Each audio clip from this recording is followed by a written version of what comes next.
Okay, welcome back to another exciting installment of Bayesian psychometric modeling, or models, whatever you prefer. Depends on how active you are. Let's start with some announcements, shall we? Remember, homework 1, due next Thursday. It's due Thursday evening. I made the formative assessment due the morning of Friday because I wanted to try to make those before the end of the week to sort of get a sense of what happens, if that's all right. So that's the plan. If that's all right, what am I saying? I make the all right, but I'd like to make it more of a conversation. That's all. Let's see, what else? So today, and in Fridays in general, I have to run to some other event. Sometimes that's the EMS Pro seminar. Sometimes like today, it's the EMS program meeting, which let me tell you is exciting. And sometimes it's something else the university makes me do. So for those of you who have questions, I won't be able to answer them right after class today. But you know how to find me on email. I do encourage you to do that. And then we can start talking about meeting next week as well. So can I ask a question actually about like the program related stuff really quick? Is today the day that they're going to be looking at like the general catalog, like how to Nathan, frame? let's leave that question for outside of class. Okay, that's fine. Not That's related fine. to class. Thank you, though. That's fine. Okay, so next. Anyway, end of class, I'll be shutting down and trying to get to the hot building where it's very steamy to have a program meeting. Next class, to that end, they have something called administrative council on every so often, and usually I blow them off because it's, remember the cartoon Dilbert? It's like that, but at the university. But I'm supposed to go next Friday, so next Friday's class I'm going to end at 1:20. So it's going to cut into a little bit of our time. But I'll go to show that I'm trying to do both. And finally, I'm starting to make a note of certain things that happen. On Wednesday the 14th, I won't have office hours. I may try to have them on some other day of the week. In fact, I may even try to move my office hours to a different day of the week because I know that everything sort of backs up on Wednesdays. So that might be something worthwhile. But I'll just give you the heads up as we go forward. Okay? Okay. So what do you remember about class from last time?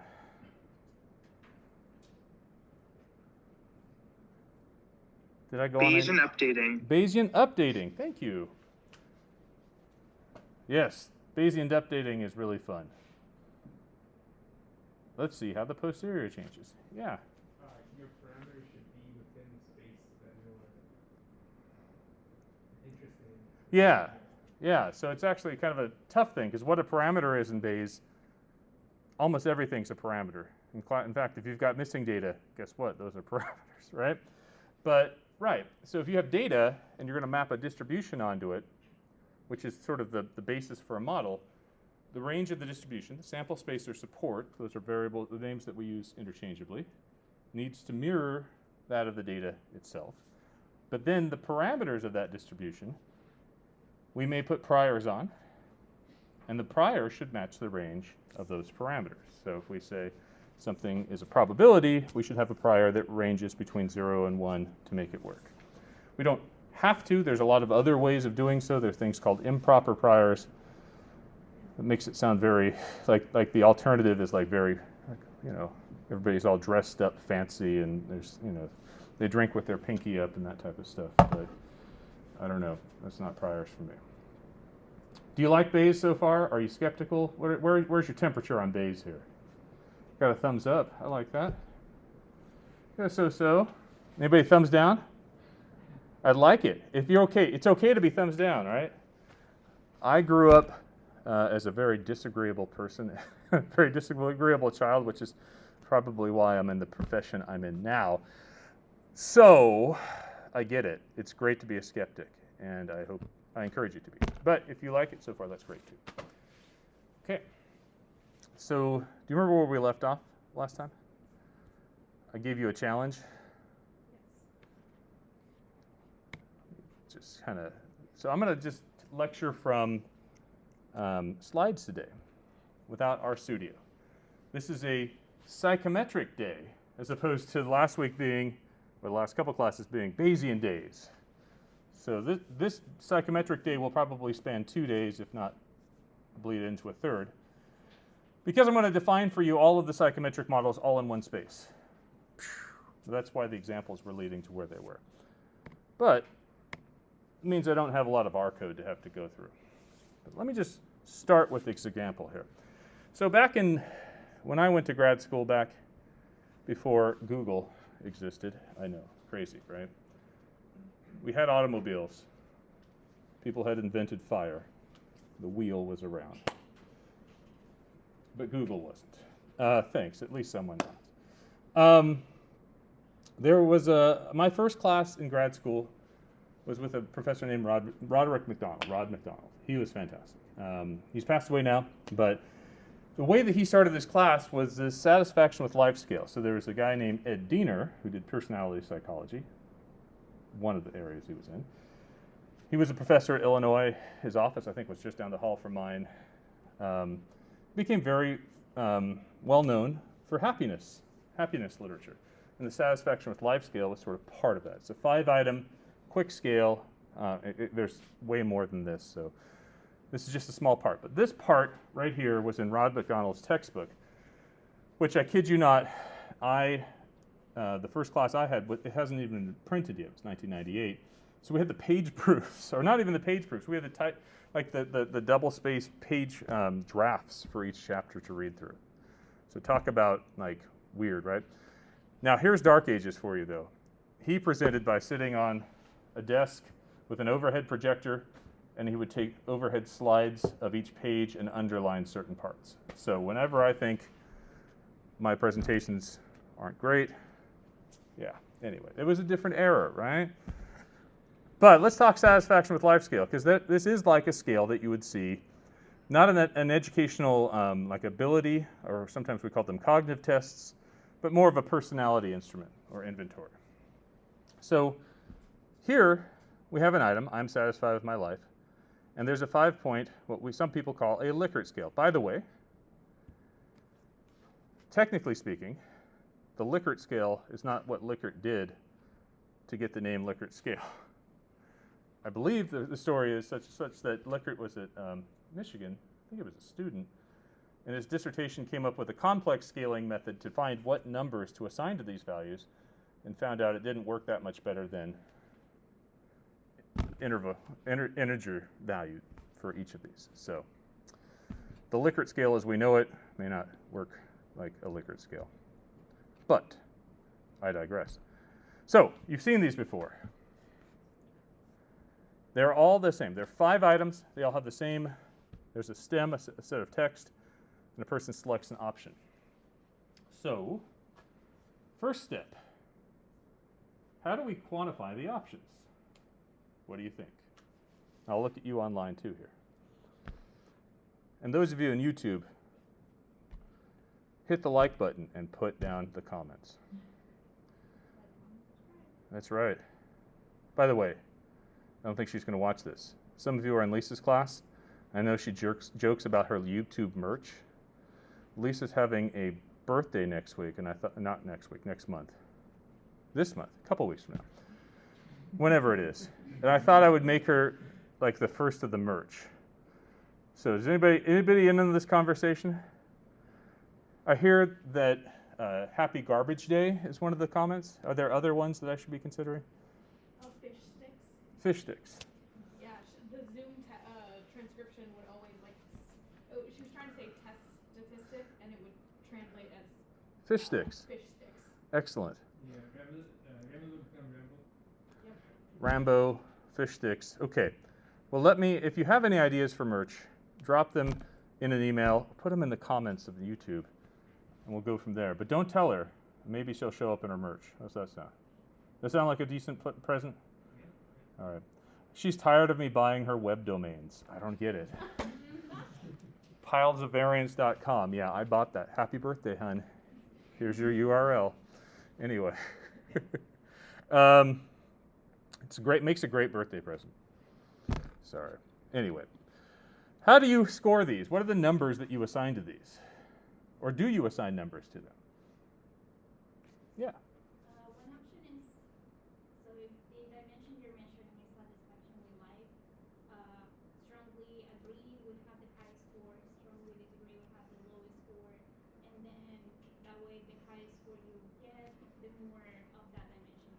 Perfect, perfect. That's fairly standard, right? That's what I was taught. Let's say we give, let's imagine, yes, and actually you started with a great beginning because the question of dimension, the construct itself, that's sort of in the background here, right? But yes, let's imagine we're measuring one dimension. There's some debate whether we're measuring more than one, but that's where we get into models.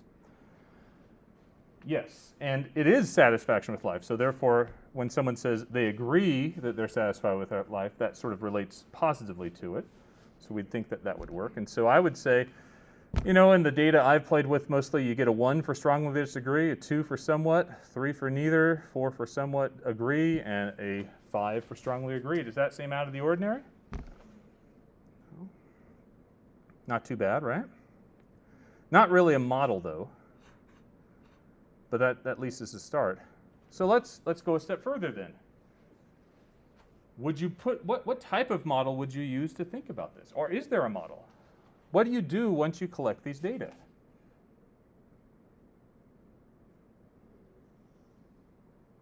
Let me make sure I checked out the chat here too this time. Item factor analysis? Pardon me, can you say that one more time? Yeah, item factor analysis. Item factor analysis. That's a class of models. Yes. Why would you do that? Because it's not continuous what you're collecting. The data isn't continuous. Data isn't continuous. Okay. That's good. So now we've mapped a discrete item. There's 5 choices here onto a discrete model. That's great. Let's go a step further before that, though. Let's start with, you know, I've been in a lot of classes as an undergrad. Did a lot of, actually as an undergrad, I had this experience where my professor was like, hey, you're great at statistics. I've got this group of people who need a consultant. Can you be their consultant? So I did. It was a cult, I kid you not. And I had to analyze their cult data for something called the Enneagram. But we went to their compound. What? I said, oh God. Oh my goodness, it was like people in white robes and like it was just weird. But yeah, as I tell that story over and over again, it gets better and better. But what did I do? I was like, well, I need to give everybody a score, so I just added things up. I got a score out of that. The sum of the item responses, here you go, have a nice day. But that's somewhat unsatisfactory though, right? Adding that up assumed there was one construct and assumed a bunch of other things that I didn't even realize. But that's where, to me, the part of the model starts to come in. Why would we want to model something whenever we go out and grab data like this? What's the value of having a model? And I know for those of you in my program who live in the world I live in, it's like self-evident that the model should exist. Right? That's what we study. However, to those who are outside of the program, I don't think that that's always clear. It's like I got a survey. This could be, how is your satisfaction with our air, like I get these when I fly Delta all the time. Tell us on a 1 to 5 scale how Delta was. Right? How'd we do? They want a 5. Sounds fine, fair. But is there one construct? Is there 2? Can't tell by adding things up very well, can we? That's where we'll need some type of model. So to me, the basis for using a model for this really starts to look at the assumptions that we put into the data when we start to assign things to observations. So we put a numeric value to each response, and we do something to it. And then in the process of doing something to it, when we add it together, we're adding all of the responses to one number. And that's another assumption that we're doing, right? And they're also weighting each response equally. And another assumption. So to me, the goal I'm trying to talk about this example is to try to start thinking about why we're using psychometric models. So item factor analysis is one model. I would say that came along later. Later being like in the process of where the model started coming from. Another type of model would have been, I could just throw this into a confirmatory factor analysis. Or put it into exploratory factor analysis. Whew, shiver. Actually, we'll go into that more why I'm shivering. I just like to joke about it. My merch would be, friends don't let friends do EFA, something like that. Right? Confirmatory factor analysis would say, yeah, let's take those numeric values that you gave and treat them as if they were true, but not only treat them as if they were true, but they're parts of a continuum. Like instead of having discrete integers for each response, we're going to think that, yeah, you may have collected integers, but really there's a range of values. You just happen to collect the integers. We're going to treat it as continuous. In fact, I would say that's probably, if you look at, if you go and look at the literature that's not quantitative methods based, a lot of what gets done is that, confirmatory factor analysis. But the problem in the factor analysis is mapping the type of data onto the type of model. Right? In the factor analysis, we assume it's continuous. It's like a linear regression, and clearly we don't have continuous data here. So, but online mentioned item factor analysis. That's a version of factor analysis. It's synonymous with item response theory. Developed in a different branch. We're going to talk about branches of psychometrics as we go on today. Sort of things get developed in different fields at different times for different reasons. Item factor analysis recognized this was a problem and tried to build methodology by this being a problem. This, the integer orders treated as continuous, was a difficult assumption to meet. So it went with a categorical response. So each item response followed a categorical distribution. Some people would call it a multinomial. So that each, if you look at the model for it, the model itself has a probability that a person suggests or selects one of these options. Right? There is no possibility for the model that the person gives a 4.25 because it doesn't exist. They're just treated as discrete entities. How are we doing so far? I'm not going to. I'm just throwing out logic more than anything else. So, item response theory. A lot of people would say we could use a graded response model on this. That is synonymous with what item factor analysis would do as well. And so those are developed in different methodologies. So yeah, there we have it. Each item then is like its own separate entity. It'll have its own model for it, and we'll go forward with it. That sounds fine, right? And then you realize, I'm telling you all about 1998. And we go to the next one. And we're like, you know what?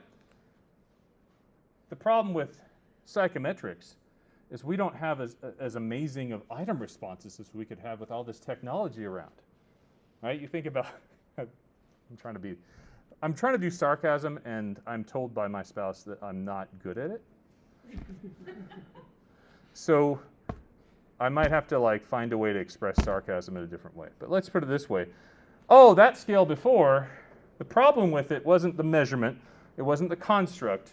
It was that people are locked into this crazy, satisfied, this segment. So maybe we could do better than that, right? So there's all sorts of online assessments and surveys these days. In the educational world, sometimes we come up with items that are called technology-enhanced items, right? Those are somewhat of a headache modeling-wise, but I thought I'd throw this in with the modern up version of it to see what we did. Here's that same item, same 5-point response scale. Nothing different there. But then we get to the next item. It's binary. When we get to the next item, and I didn't get my Qualtrics right, but yeah, there we go. It's a slider bar. Yeah, I'd say I'm about a 76. Yeah. 0, 100, take it or leave it. 86, that's right, I'm 86. You know, it's close to ideal, but honestly, it's a little warm in my office today, so it could be a little better. Anyway, how many times have I thought about how happy I've been in the last week? I don't know, 30. I think about happiness a lot. Maybe let's go with 3. And if I could live my life over, I would change, career? No. Almost nothing. There we go. That's the end of the last item from the last time. Anyway, you can see this presents a little bit of a problem. First things first, let's imagine that you still wanted to measure that one thing, satisfaction with life. That's the construct you're after. Right? How would you apply a psychometric model in this case? You'd have to figure out what kind of distribution you could use that combines all these different response types. Would be my first thought. Yeah, that's a good thought. Can you do that? Is that allowed? I mean, we teach a class on structural equation modeling. We teach a class on item response theory. Can we mix and match? Is there a mathematical framework for doing that? I'm asking. I'm guessing Bayes can show us. Turns out it doesn't, not just Bayes. Got a comment here. One says we could use, let's see here. If you were to explain the reason why you're using a model to create a generic person without a statistical background, what would you say? The reliability of each item and each item type predicts the overall construct. Well, that's a good question.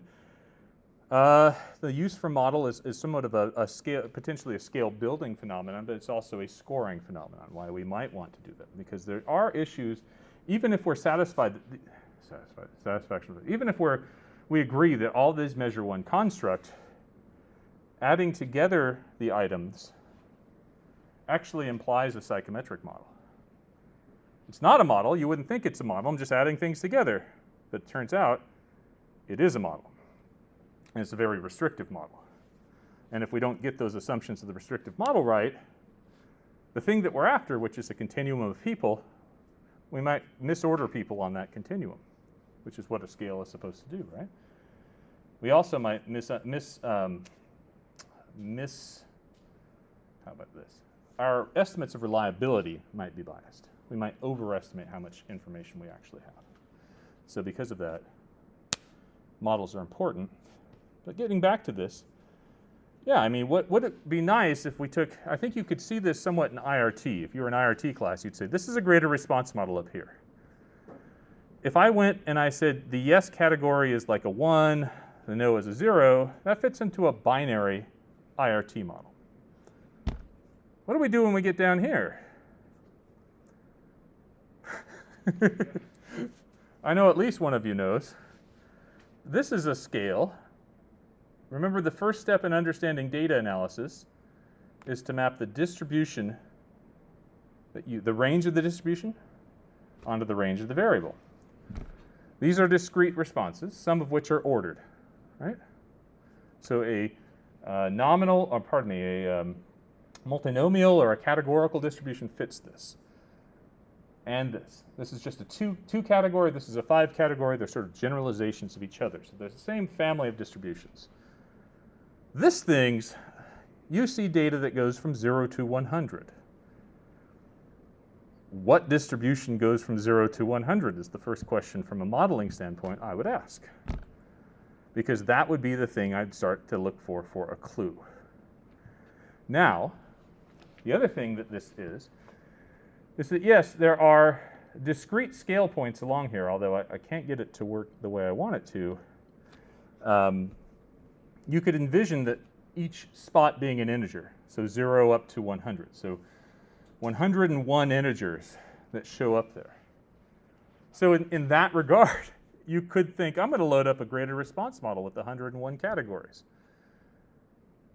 That is fraught with difficulty because not everybody's going to use all those categories, and then the model starts to break because there's no probability for the people who were to be in some of those.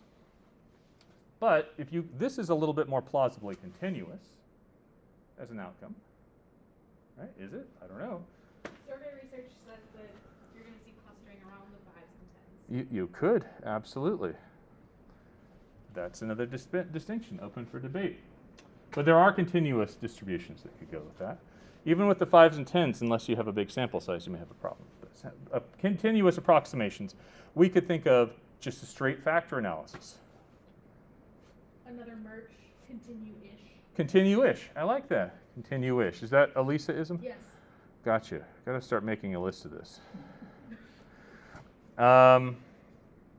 Okay, so could do factor analysis. It's continuous. However, we get bounded. There are people who will likely move this slider toward the tails, right? And the factor analysis starts to shut down at the tails, depending on what the conditional response probability would be. So another distribution could be, if we took that beta, remember the beta from the last time? It went from 0 to 1. And we just changed the endpoint from 0 up to 100. That might work. That's getting closer. We still have to worry about discrete parts to it and everything. But that's what I'm trying to get you to think about, is that when you look at data, the first step in understanding data from a non-psychometric approach is mapping the variable's distribution that you're collecting onto the type of variable that has the same range. In the past week, how happy I felt, I have thought about how happy I felt. How many times? I put 3 down. That is a very special type of integer. It's a count. There are all sorts of distributions for counts. Many of you have taken the generalized linear models class, which was, I think, last spring. Did you get into those? Does anybody remember those? Things that go by Poisson.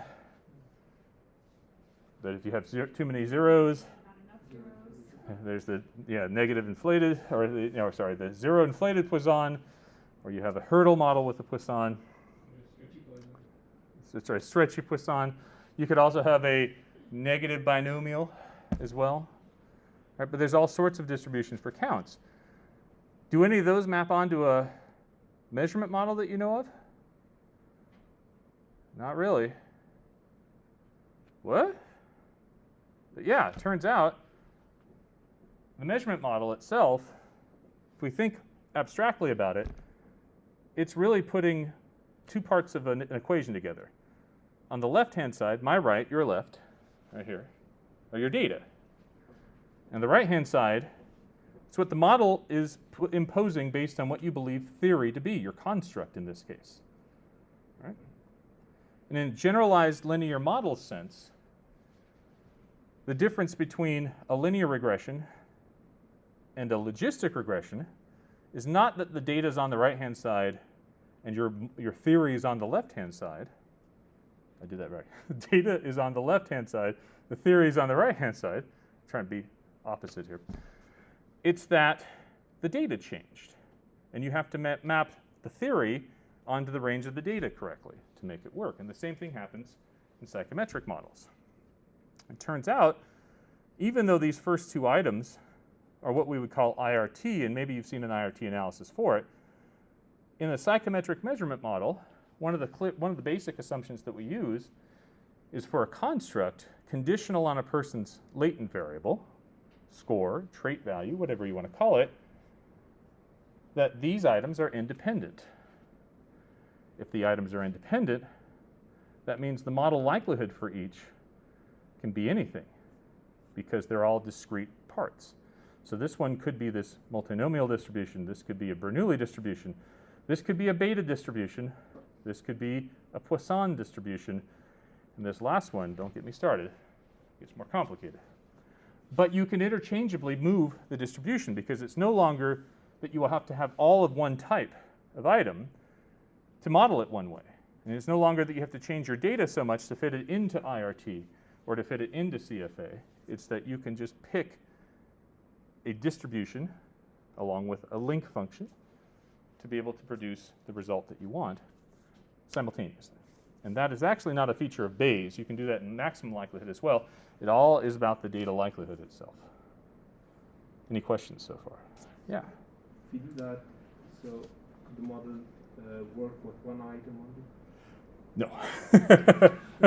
If you have one item, you have a very bad model. Yeah. You can describe the number of people basically, or basically, you think of it, if you have one item, a model for one item, you have to say what the distribution is, and then you want to estimate the parameters of the distribution. For instance, if you have this item right here and you're saying, I'm going to do a CFA, I'm going to treat it continuous, I'll put a normal on it, the model will estimate the mean of it and the variance of it, but will not tell you anything about the trait itself. Right? To estimate the trait, you will need more than one. Actually, there's actually a minimum set of items you would need to be able to what we call empirically identify what the trait happens to be. Hope that answers. Yes? Can I use IRT models when I apply the IRT models to second question? Yes.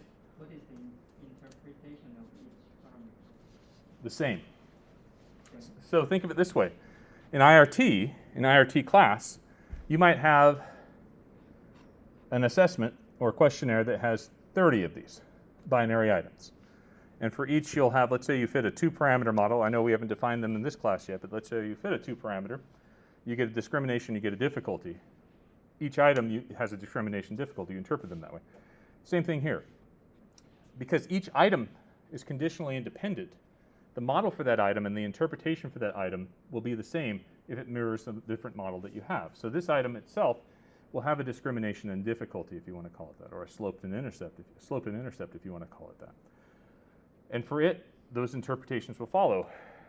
When you get down to a Poisson, it'll have some type of slope and intercept usually. Usually there's not discrimination difficulty, but there'll be slope intercept. And the interpretation will be in the context of that item itself and the context of the trait. So conditional on the trait being 0, what's your expected count that you would see here, right? Is sort of where it comes from. Does that help? Yeah. But keep asking that question when we get into the models. I'll show you a little bit more, okay? Yes? So, say for this example, if we model them with different item types, is there a sharing of information in the sense that your underlying construct is responsible for those responses? So, is there an information? Yes. Yes. So think of it this way. And the question is there sharing of information if we have different like distributions for the data types? There's a section in the analysis. What we're trying to get at, if we build a psychometric model, is we'll have some type of distribution for the trait. Let's do it in a Bayesian context. A posterior distribution of the trait, right? And what that posterior is the model likelihood and the prior likelihood, right? It's proportional to it. The model likelihood is a blend of all these items. So they all contribute to it in different ways. So yes, they do that. And they do share the information as well to make that work. But yeah, without having multiple items, though, it's not possible to have a trait. Yes? You said that if the items are independent, we can let them all have whatever distribution.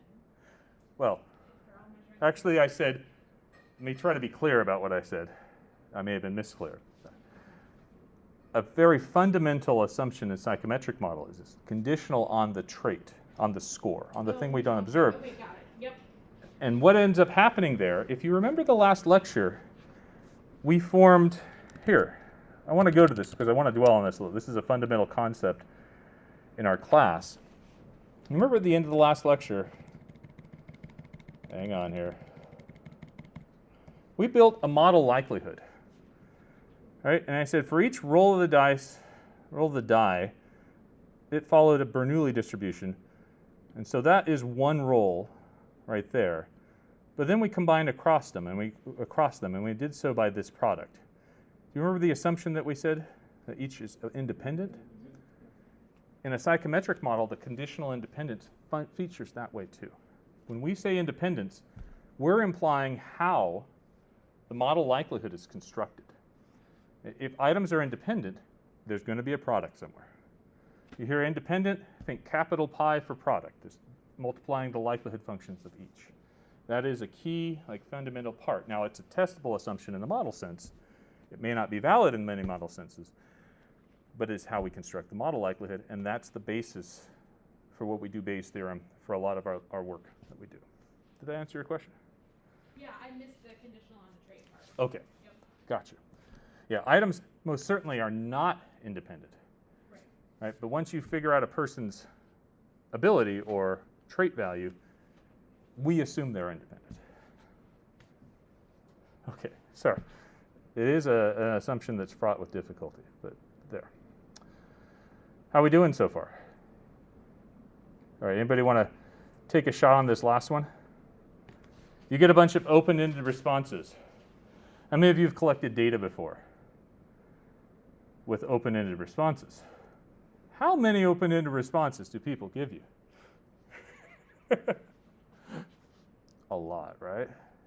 It gets unwieldy. You need a qual class to really dive into this. You could, absolutely. Content analysis to translate it. Absolutely.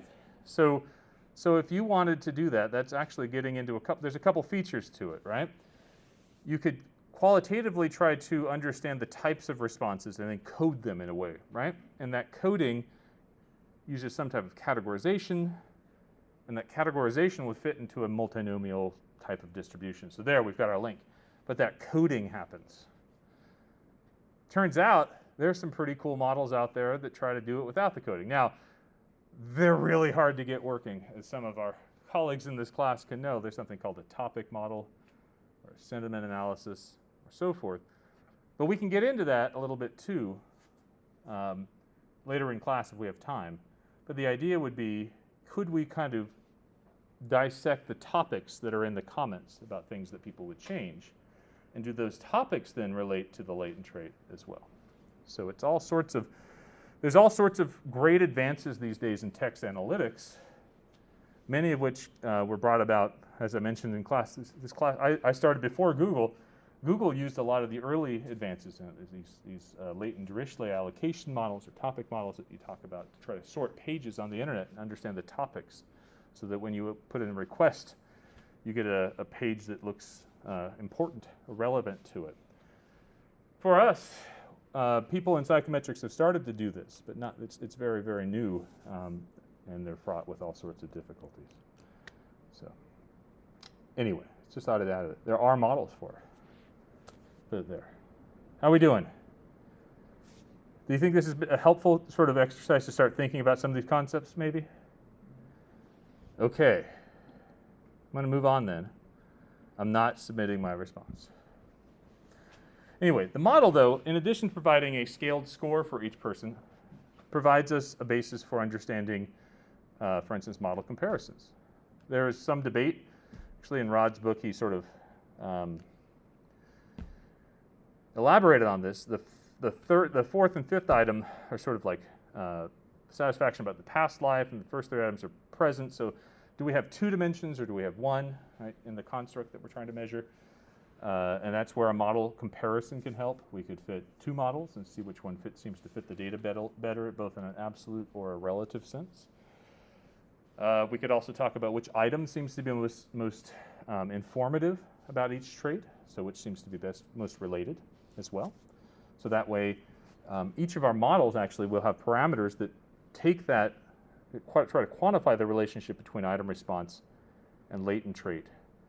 And then based on that size of the parameter, each item will contribute differentially to the value of the latent trait as it goes forward. It's not an actual weighting of saying, well, someone said 5 here, but I'm downweight this to make that a 4. It's a little bit more complicated. It's a likelihood sense, but it weights a likelihood in a way that makes that work.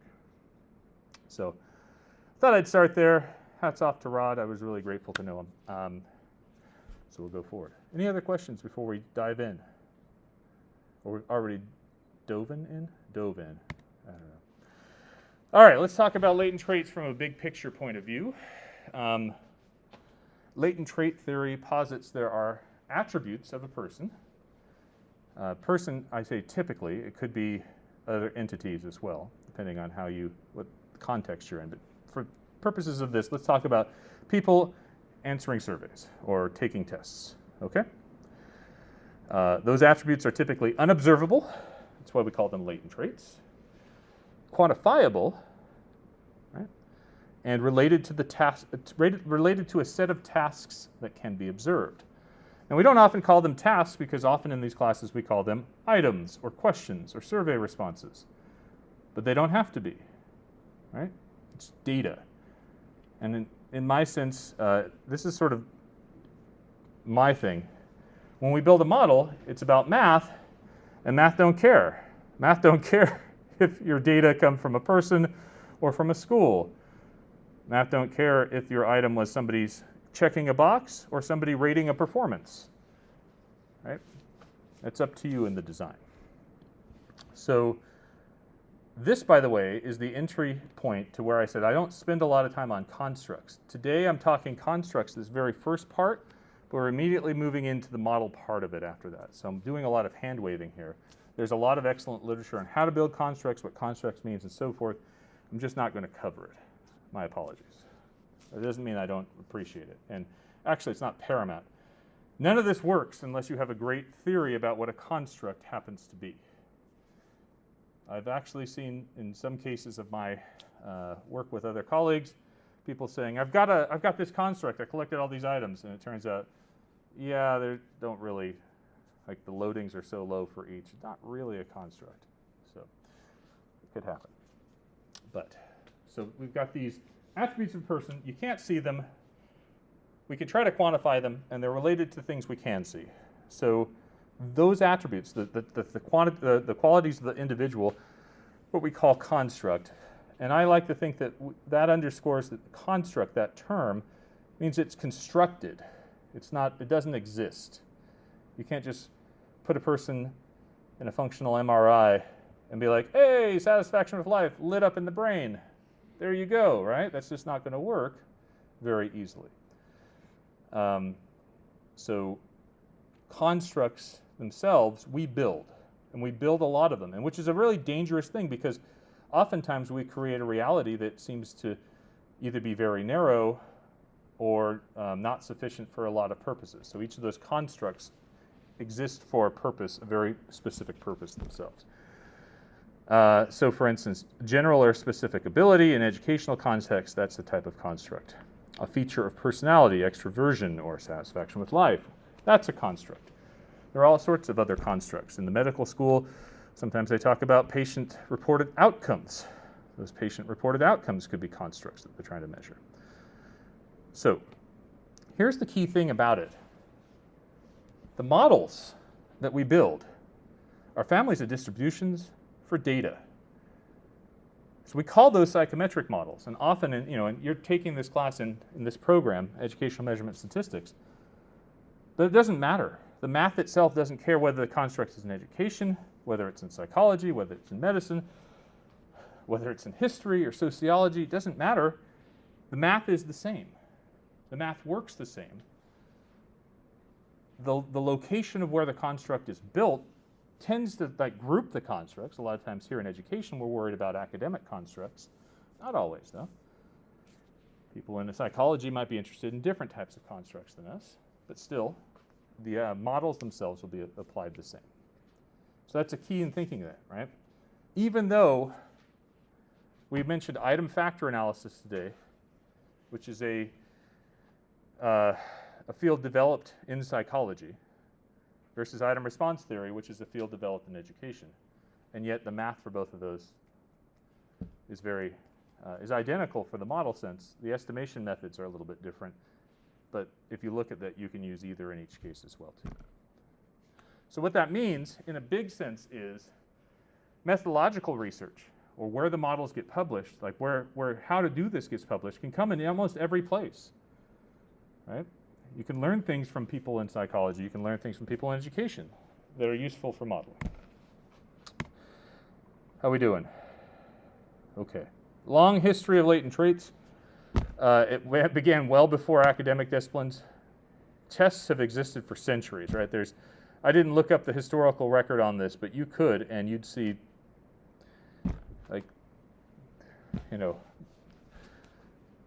BCE 2000, and people would still be somehow doing some type of test, although it may not be the same form, right? So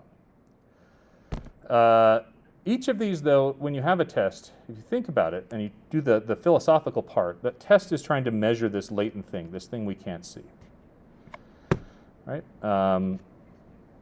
Or study of intelligence, which began in the 1800s. Intelligence, hey, there's a latent trait. Now, methodological innovations, though, it's sort of this odd thing. We develop some type of assessment, try to measure a construct, but we can only use the tools that exist to us at the time we're doing that, right? And a lot of development work for constructs happened before we had computers, happened before we had statistics as a discipline, right? It's all been very recent from an academic point of view. But often the methodological innovations have spurred empirical latent trait development, right? So early methods were limited by mathematical and statistical theory. Yes, we were measuring intelligence back in the 1800s, but we do it very differently now. Then in the 1900s, Spearman, may have heard that guy before, had a theory of intelligence. And then another guy named Thurstone had a different theory. In broad sense, very summarizing, like within minutes here. Spearman said, yeah, there's one general intelligence. Thurstone's like, no, there's more than one. And then, sure enough, Thurstone came along about 20 years, 30 years after Spearman, and started developing methodology to try to find multiple dimensions, right? And so once that methodology was developed, then you started seeing other areas start to move forward, such as personality theory. There's all sorts of, in the 1940s, 1950s, 1970s, all sorts of work in personality. How many dimensions of personality is there, right? Are there 5, 16? What's the MMPI doing, right? Anyway, there's all sorts of stuff that's out there. And a lot of it, you sort of have this great, for those of you who are trying to be methodologists or have a methodological tilt to your study, the beautiful thing about this is you get to be Spearman and you say, hey, there's one intelligence. And someone says, no, really, there's not. And Spearman's like, well, how could you tell? Well, we got a tools for one. So what do? You need a tool to go and try to develop it. And that spurs methodological innovation, which then helps empirical innovation. So in doing this really well, it has a foot in both worlds, I think. And you'll see that through the history of this.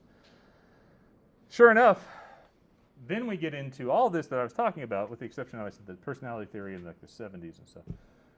All that happened before we had computers, right? That's tough. Like there were people who were paid to be computers. That was your RA shit back in like the 1940s, right? Seriously, you would be doing rotations and factor analysis by hand. As you would be a computer. We've replaced that. Turns out when we replaced with computers, the use of things that we take for granted now become fairly doable. Maximum likelihood is one of those. Right? Can you imagine doing a maximum likelihood estimate without a computer? It's not going to happen except for like what the mean is, right? So the methodology that showed up before computers actually looks very different from the methodology that we have now. And a big part of that methodology before computers in the psychometric world was exploratory factor analysis. In fact, you'll see that we get computers, and the next thing you know, in statistics, we get better methods for maximum likelihood. And Bayes starts to show up after computers as well, too. And all of a sudden, we start to do crazy cool things with psychometrics that we, for some reason, don't catch up with pedagogically yet.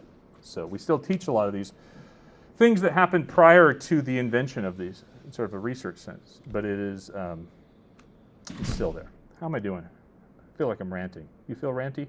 Like I'm ranty? Okay. So these statistical innovations. I mean, it goes so far as like the development and use of matrix algebra wasn't really well formed in the early 1900s either. And just having that helps us do the theoretical statistics, let alone the computational side. So all this comes together to provide a better sense for the methods that we're doing. So the key thing here is that latent traits are interdisciplinary. We use them in multiple fields. I'm teaching you from education. My PhD's from psychology, right? So somehow interdisciplinary is the world that we do, but the methods transcend. The one catch is that sometimes we get methods that are developed separately. So this is the example of item factor analysis versus item response theory. But even then, we unify those when that happens, right? We bring them back together.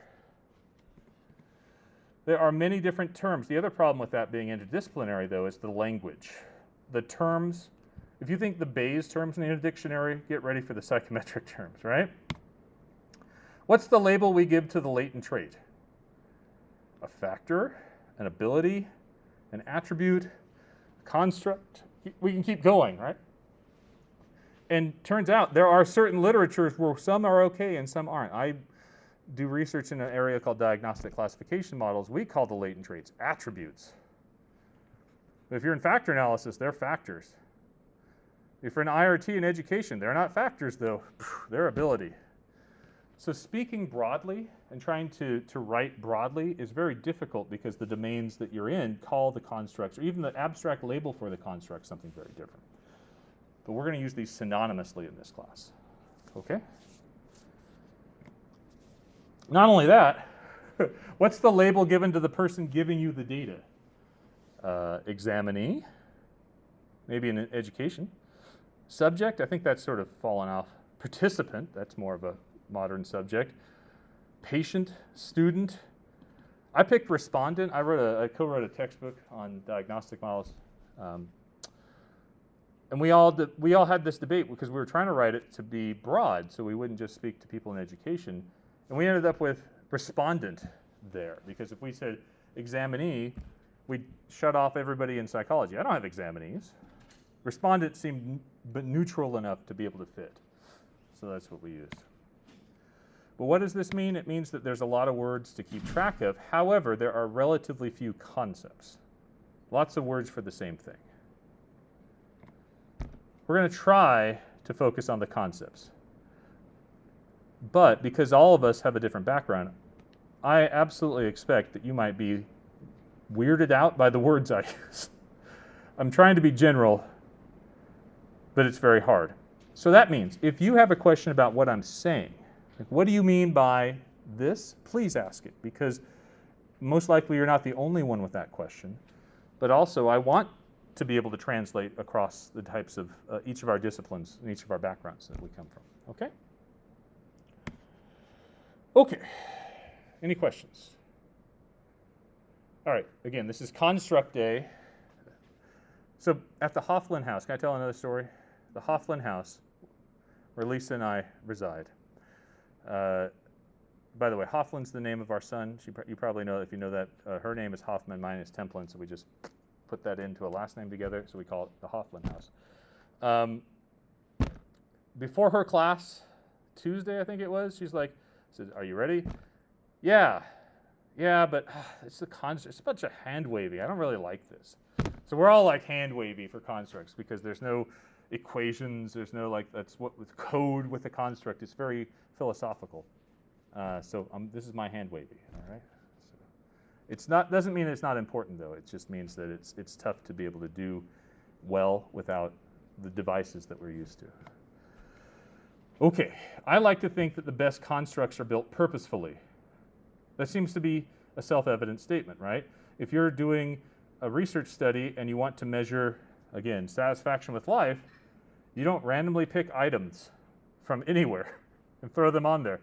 Yeah, 2 + 3, and did you drive in today? And how did you like your flight with Delta? And it doesn't make any sense, right? You have a sense of what the construct is. You might even make a construct map, features of the construct, dimensions of the construct, and so forth. And then you build the questions, the tasks that go with that very specifically. Right? So what is the definition? Again, latent constructs seldom occur randomly. I don't think they ever do, right? They are defined, what it means. What does a construct mean? What observable behaviors are likely related to it?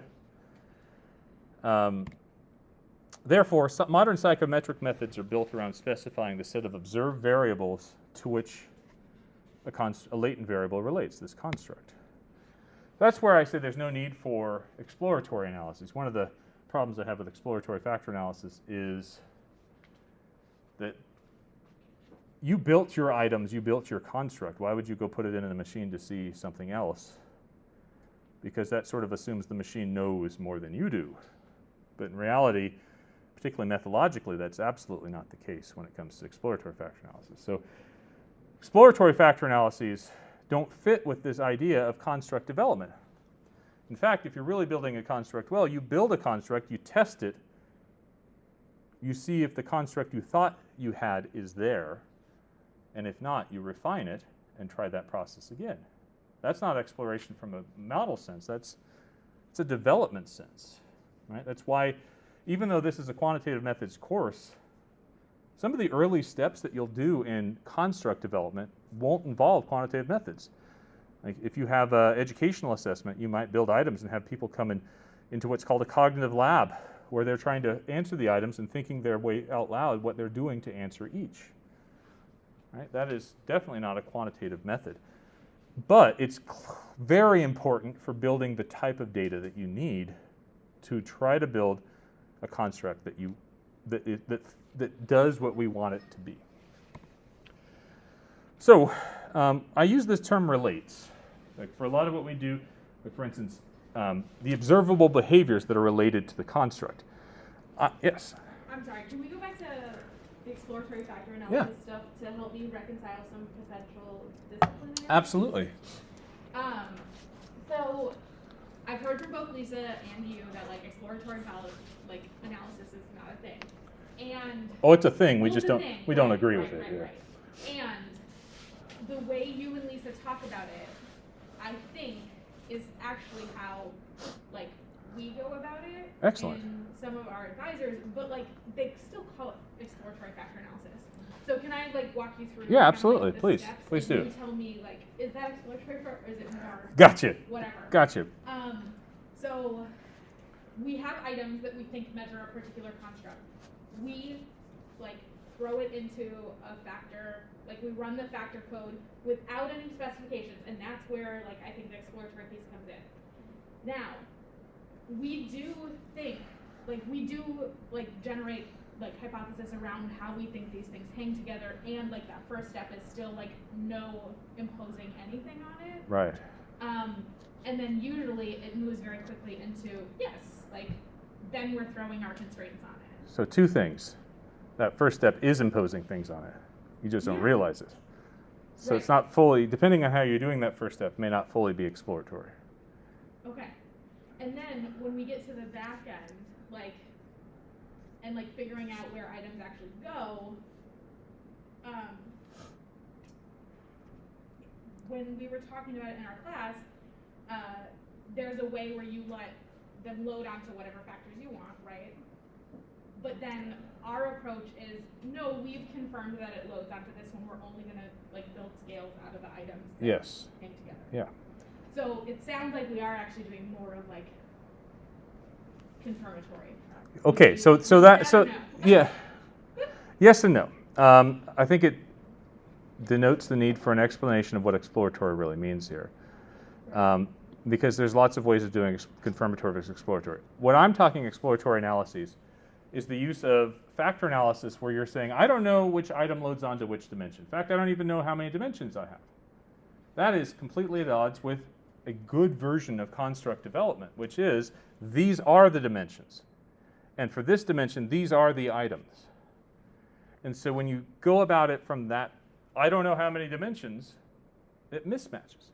And if you go historically, the argument I'm going to put out there, it's somewhat controversial, is that the only reason you're doing it that way is because we taught you in school that way far too long. Because those are the methods we used before we could even use a computer. Right? And then once we got a computer, we could do maximum likelihood. Once we could do maximum likelihood in 1967, I believe, 69, 67. Juriskog had maximum likelihood factor analysis paper that came out. And shortly thereafter, methodological work in exploratory factor analysis became very seldomly published. The methods people said, oh, this is the way to do it. But we've never caught up, right? So I'm not going to argue with how you're doing things, and I'm not going to evaluate that because it's easier. But I want you to think about is the disconnect between good construct development, which starts before you get to the analysis, and this analysis that is making assumptions that often you don't realize, particularly if you're using maximum likelihood versions. And the other thing I'd love, if any of you would love to do your project on exploratory factor analysis in a Bayes concept, the other thing I believe you'll see is that the results that you're getting are very unstable. So you'll start to say, oh, okay, this says I've got 4 factors. Why? Because my eigenvalues or something like that, right? Well, what if you were to go and put a confidence interval around those eigenvalues? How wide would it be? Or better yet, if you were to use a standard, some people use eigenvalues greater than 1, or there's other methods as well. Look at the scree plot, all this stuff. If you were to do that from a posterior distribution where you had sampled a covariance matrix and calculated eigenvalues, what's the distribution of the probability you select 2 versus 3 versus 4? We don't talk about that, but that's what's needed if you're going to use that approach, I think, and I don't think that helps. So that's where I would say the method exploratory factor analysis is the problem. Now, there are flips to it. You go through, you build your construct, you write your items aligned to the construct, you use a confirmatory factor analysis or something more confirmatory, item response theory or item factor analysis. It doesn't fit. Now what? That's now more exploratory. But it's now a disconfirming, like I have this, I wrote basically the idea of measurement is a hypothesis test, and we need to disconfirm it. And exploratory factor analysis methods don't do a very good job doing that disconfirmation, is what I'm trying to say. Thank you. How's that sound? Okay, that's good. Yeah. All right. I'm in the minority about this. Everybody likes to argue with me about that, so I love it. I love a good EFA fight. Let's go. I'll start doing matrix algebra. We're just going to throw some matrices out there in the maximum likelihood sense. If you're not in maximum likelihood, what are you doing? No, I'm just kidding. I'm sorry. All right. But honestly, those of you who are grappling with this, if you love or if you still believe in, or if you're using exploratory factor analysis, let me encourage you to build a class project on that idea. Take a data analysis, do it with Bayes. The actual code in Bayes is going to be less difficult than a lot of them will. It's sort of how do you post-process it. Because the EFA will assume everything has a multivariate normal distribution, and you'll just be sampling the covariance matrix of that, and then doing stuff on those sampled covariance matrices. So I'll just put it out there. I would love to see it. Heck, I might join you in your project. I thought about doing my own miniature project for this class. I don't know. We'll see. All right. So going back to that, any other questions on that? I'm happy to talk more about this. Okay, going back to the thought. When I say observable behaviors related to a construct, in a psychometric sense, that related is really what we say measure, right? This item measures this construct, right? Is how we think about it. From a model point of view, related might be more informative, more descriptive, because when we get to a psychometric model, we actually pretend the construct is observable, and we put it in a regression. And oftentimes we say X relates to Y with regression, right? Or some type of regression, some type of linear or generalized linear model. So that's where I use the term related. But we like to think about it as measure. I think that's a very good way of putting it for it. Okay. So the guiding principles. To better understand psychometric methods in theory, I actually have this thought experiment, and I do this, and it sounds, maybe you do this already, but I never was taught it, but found it very useful. Pretend the latent variable was something you could observe, and then build your models from there. As it turns out, in Markov chains, how I'm going to teach you to do Markov chain Monte Carlo at least first, we're going to impute the value of the latent variable. It's going to be a parameter that we're estimating. So at every iteration, there will be a value there. And if we could observe it, what would we do with it? That's the goal of thinking of psychometric models. If we could observe it, if we could observe this variable, how would we put it into an analysis? So let me give an example. Let's imagine we're trying to measure mathematics ability. This could be an end-of-grade test that kids are taking. Many of you may have had to take if you were in the US school system with No Child Left Behind. You're at the end of 5th grade, you got a math test. Never mind the fact that the results for that probably aren't going to come in time for anybody to do anything that year. We're using that to hold your teachers accountable. Sorry, sarcasm. But that's the construct. So let's imagine you walk in here and I have like a ruler that measures your math ability, like it's a physical thing, quantity. Like, all right, welcome to class. All right, stand up against the wall. Yep, your math ability's here. Your math ability's there, right? Makes sense. So what would we do with that from a modeling sense? Well, for each item that a person might take, each question on that math test, we could go and predict how likely someone answered it correctly based on the score that we just observed as they walked in the class. And that prediction, because the item has 2 categories, let's call it right or wrong, correct, incorrect. That fits very nicely with the Bernoulli distribution.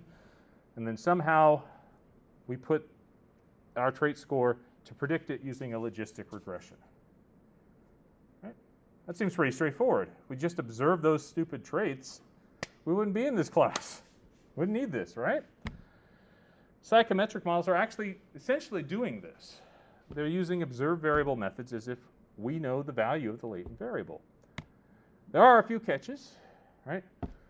Ahmed, you mentioned one-item surveys. Can't do that.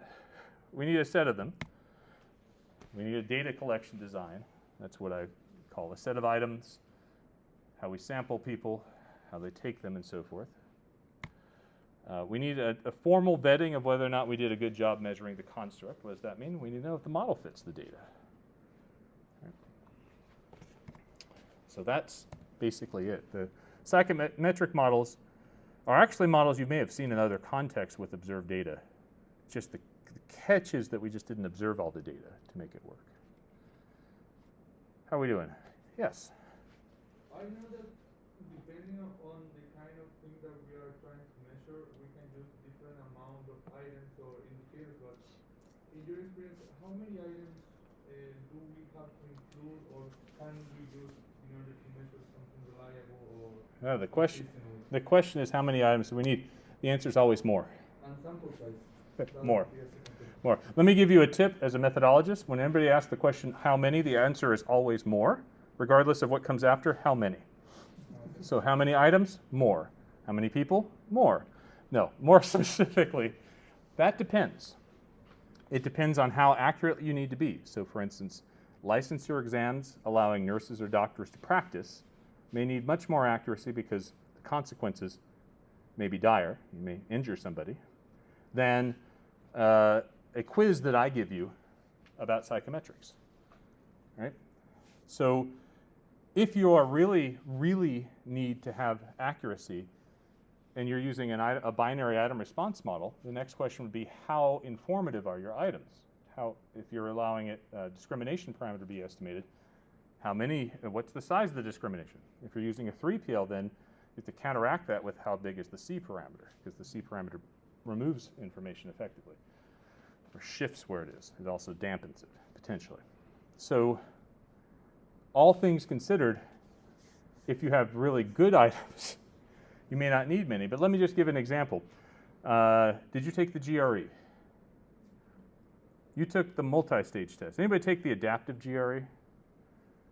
How many items did you take per section? You remember? 20, 30, something like that? Okay. My sisters are nurses. They take the nursing licensure exam. My apologies to the students I work with who I hear this example all the time. There's something called the NCLEX for nursing licensure. The minimum number of items they could take is 100. It stops at 350. But the stopping criteria, I'm sorry, the maximum number, if you haven't satisfied this criterion, you have to take 350 items. It's a lot. The criterion is whether or not a person's confidence interval around their trait excludes where the cut point might be. So we want to be more than 95% certain, in this case, a person's above a cut to allow a license to go forward. And that could take as many as 300 items to be able to do that with that much certainty. The other question then, in the context of the types of items that we have here, particularly with the guiding example I started with, is that if you think of an item, particularly in an educational construct, if you have a binary item, you are providing very little information about a person with that. If you think what a binary digit is in a computer, it's like a bit, right? Not a lot of information that comes out of that. It's either a yes or it's a no. If you flip that and somehow have an item that is not binary, maybe multi-category, maybe nominal response, maybe you found a way to continuously measure some of the items that you have, you get a lot more information out of it, potentially out of that. Not guaranteed, it depends on how well the item is written. So it could be the case with different types of items, more complex items, or different types of values that you could shorten the test in some way or another. But generally speaking, from a straight binary item test, it can take a very long time. Hope that answers your question. Yeah. Any other questions? All right. So let's formally define measurement real quick. Measurement is the quantification of some characteristic, physical or otherwise. See? Consider the measurement of length, a physical construct. Why do we want to measure length of things? For me, actually, it's whether or not they're going to, I would say width, a type of length, width. It's whether they're going to fit through the door when I need to move them in my house, right? Or whether or not things I'm going to put somewhere. I'll put that in the closet. Or the garage. Oh, goodness, the garage has lots of length. I can put lots of junk in the garage. How do we do that? Well, we have some type of device, a ruler, a yardstick, a tape measure, and we go and note the distance from the origin. But if you realize, if we took off the numbers of a yardstick, we'd still have length, a measure of length, right? And we could still, if we went to where we wanted to put a thing, see if it fit or not. We wouldn't need a unit system to do that. Turns out, over the years, we've developed a few of these units of measure. Centimeters, meters, inches, all sorts of things, right? That's why centimeters, the metric system and the empirical system still exists, because we want some type of measure to go with it. But the fact that there's two indicates that, yeah, that measure we have to define. The numbers we define. The length we can still observe. Right? When it comes to latent constructs, it turns out the same process still goes by. It goes down the. It still works the same way. So we can't measure, though. We can't take a yardstick and put it up to a table and see whether or not that would fit in my room or in my garage. Right? The garage fits everything, by the way. There's going to be a way it fits. But what we'd have to do, though, with latent, we can't just do that. We need something we can observe, and then we need to relate it to it. Right? So we need a method to map that thing we can observe to a number. The items, we mapped either the categories or we assigned a number to them. Right? We also need a way to aggregate all the responses into a value that represents the person. You know, if we were to measure more of the physical dimensions, length and width and depth, right, 3 dimensions, all 3 of those characterize an object physically in the world that we live in. Similarly, item 1, item 2, item 3 might characterize a person on this made-up construct that we're trying to develop as well, too. So we need a method to aggregate that together. Length, width, height. We have volume. That describes the volume of something. For us, it's a little bit different. We need a psychometric model to put these together of some sort. I'll also say that I'm going to talk about scores mostly, but there are ways that we can even use classification-based approaches to think about this as well. So instead of saying a person is on a continuum, we're saying a person is a type, or a person is, anyway, we'll get there. So finally then, we need a way to measure, to ensure what we just did means what it thinks it does. So this is the psychometric model here. This is model fit, or model fit to me is the first step into validity. Right? If we are developing a construct, we want it to be valid for the purposes of which we use to say it. We do the same thing about a physical construct. This table, a measurement of its volume, is a valid construct for figuring out whether or not we can fit it into that corner over there. Right? Same thing works for us. Mathability should indicate to us something about what a person can do in mathematics from the definitions that we use. So that's validation. The other thing that we have to remember is that the values that we create for the latent variable, for this construct, won't be perfectly reliable. Now, if you see me measure things, you know that I measure things not perfectly reliable either. However, the measurement of physical quantities is easily verifiable, right? Multiple people can check it. You can do it multiple times. Measure twice, cut once. You ever heard that before, right? That type of stuff. Psychometrically, what do we do with a theta, an ability, a math score, if it's not reliable? Well, if you want to use it in a secondary analysis, beware, because it would look like you're a lot more reliable than you are. So I'm going to stop here. I'm going to make a note. Slide 12. Slide 12 is where we'll start on Wednesday, the day after trash day in my neighborhood. Shall I say the happy day after trash day? Again, I'm going to be packing up and running off to a meeting, but if you have questions or comments about this, please don't hesitate to let me know. And if any of you are struggling with installing whatever for the homework, let me know as well. By the way, those of you who couldn't access Argon, you may be able to do now if you try it again. So, okay, Thanks, everyone. Have a great holiday weekend. Hope to see you next week. Thank you, everybody online.